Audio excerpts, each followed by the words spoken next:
სალამი მოგესალმებით, ვაგრძელებთ ჯონ მაკარტურის საუბრების ქართულ ენაზე ატვირთვას. ეს არის ბიბლიური კითხვები და პასუხები, რომელიც ჩაწერილი იქნა 2020 წლის 19 აპრილს. ჩვენ ვართ 72 ნაწილზე და შემდეგი კითხვა ეხება ლოცვას და ლოცვის პრაქტიკას. იაკობი სვავს ამ კითხვას. გთხოვთ რომ გაგვიზიაროთ თქვენი ლოცვის მეთოდები და პრაქტიკა. ვიმედოვნებდი რომ შეგეძლოთ თქვენი პირადი ლოცვითი ცხოვრების შესახებ გვესაუბრა, ყოველი დიდი ხნის განმავლობაში ლოცულობთ თუ არა, თუ უფრო მეტად ლოცულობთ, როდესაც მაგალითად რაღაცა პრობლემა გაქვთ. და ჯონ მაკარტური პასუხობს. ჩემთვის ცხოვრება ძირითადად რწმენით სიარულია. შეუჩერებლად ლოცვა, ან დაუღალავად ლოცვა, რასაც ბიბლია გვეუბნება, ეს მოდის იქიდან, რომ უძველეს დროში არსებობდა ფარისეველთა ჯგუფი, რომელსაც ესეთი სახელი ერქვა.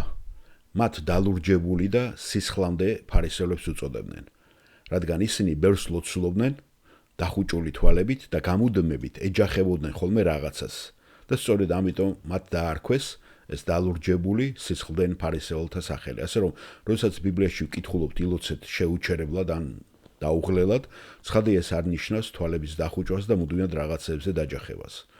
ეს არის ღმერთის სიარული, ღმერთის შეგნებით სიარული და მისი მსოფლმხედველობით ცხოვრება. ზუსტად ის, რაც ცოტა ხნის წინ თქვი, რაც გამოხატა დავითმა, როდესაც თქვა, მე ყოველთვის უფალს ვაყენებ ჩემ თვალწინო. გახსოვთ ხომ ფსალმუნმოღერალი დავითი როგორ ამბობს ამას. მთელი ჩემი ცხოვრება უფლის შეგნებული თანდასრებით ცხოვრობ.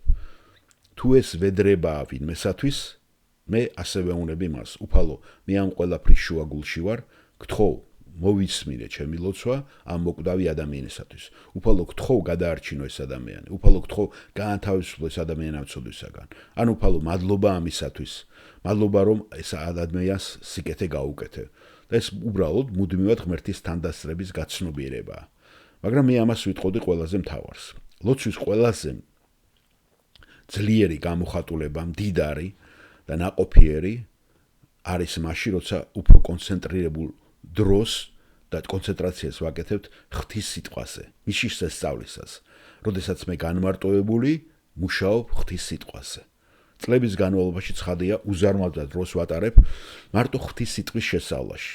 მე ვამზადებ გზავნილებს, საუბრებს, წერწიგნებს, ყველაფარ ამას და ამ დროს ვურთიერთობ უფალთან მის სიტყვაში. იცით, ჩემი ქადაგებისათვის ვამზადება ეს ღვთის სიტყვის შესწავლას გულისხმობს და ყველაფერი აქედან მოდის. თუ რამე იცით, თქვენ იცით ხომ, ჩვენი ორგანიზაცია რომ არის მადლი შენდა, საიდანაც ჩვენ ვავრცელებთ ჩვენს ქადაგებებს, ხო? ჩვენ გვაქვს იქ პატარა დევიზი, როდესაც რადიო გადაცემა იწყება, ეს იწყება ამ დევიზით. ღვთის ჭეშმარიტების გაცხადება მუხლი მუხლზე დაყრდნობით.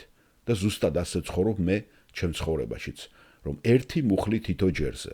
ესე რომ ღმერთთან ზიარება ჩემთვის ყველაზე მდიდარია, როდესაც მე მის სიტყვაში ვარ ჩაღრმავებული. მაგალითად, თუ კვირას მოისმინეთ და ამის უსწრაციას მიიღებთ, როდესაც ვლოცულობ სამწყსო ლოცვას, შეამჩნევთ, რომ წმინდა წერილს ვკითხულობ. შემდეგ ვუბრუნდები და ერთგვარად ლოცულობ ამ წმინდა წერილის მეშვეობით. ეს იმის ანარეკლია, თუ როგორ სწავლობ მე ბიბლიას. ეს არის საუბარი უფალთან, სადაც ხედავ ჭეშმარიტებას და ამბობ, უფალო, დამეხმარე, ვიცხოვრო ამ ჭეშმარიტებით. ან ხედავ პრობლემას და ამბობ, უფალო, დამეხმარე, ნათლად გავიგო რას გულისხმობ ამით. ამგვარად ბიბლიის შესწავლა მისი ყველაზე სუფთა სახით. სწორედ ეს არის უფალთან საუბარი, რომელიც იძლევა იმას, რისი მიცემაც მე უკვე შეგიძლია სხვებისათვის. ამიტომ ვიტყოდი, რომ ეს არის ლოცვის ყველაზე რეგულარული, ინტენსიური დრო. და ამასთანავე არის ლოცვის დრო, როდესაც სიტყვასიტყვით სამყარო ჩერდება, ყველაფერს შენ გვერდზე წევ და თქვენ ლოცულობთ, რადგან თლიანად უკვე თქვენი პიროვნება, თქვენი გონება მოიცვა ღვთის სიტყვამ და ავტომატურად უკვე იწყებ მასთან საუბარს. ეს არის დრო, როდესაც შეიძლება თქვენ ცხოვრებაში აღმოაჩინოთ, რომ მარხულობთ, რადგან არაფერი გიზიდავთ, თლიანად ლოცვით ხართ შეპყრობილი. მაგრამ მე ვფიქრობ, რომ ცხოვრების წესია ღმერთის მიმართ გახსნილობა, რათა ყველაფერს, ჩვენ აბსოლუტურად ყველაფერს რაც ხდება, მისი პერსპექტივიდან შევხედოთ. ის შენს ფიქრებს და სურვილებში მუდამ რომ ჩართული იყოს. მადლობა მოსმენისათვის.